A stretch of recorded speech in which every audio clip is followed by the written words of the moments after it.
In today's video, I'm going to teach you how to connect Airtable to n8n.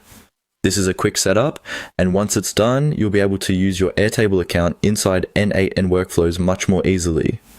The main idea here is to create an Airtable credential in n8n, and then authorize it with a personal access token from Airtable. Start inside n8n. In the credential area, click on the plus sign to add a new credential.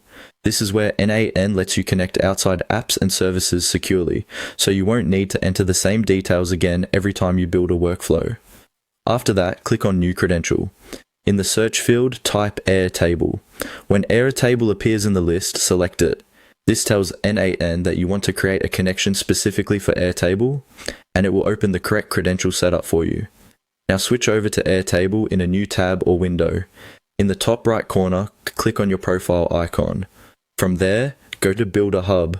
This is where Airtable gives you access to developer-related settings and tools, including the option to create authentication tokens for external platforms like n8n.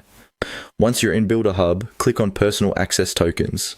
This section is used to generate tokens that allow apps to connect to your Airtable account securely. Then click on Create Token. At this stage, Airtable will guide you through generating a new token that n8n can use for the connection. Make sure you copy the token carefully when it appears, because this is the value you'll need in the next step. Now go back to n8n. In the Airtable credential setup, paste the token into the appropriate field. This is the final part of the connection process, and it links your n8n account to Airtable using that personal access token. A helpful tip here is to keep your token private and never share it publicly, since it acts like secure account access for this connection. If the connection doesn't work right away, double check that you selected Airtable as the credential type and that the token was copied and pasted exactly as provided. And that's it. You've now connected Airtable to n8n, and you're ready to start using Airtable data in your automations.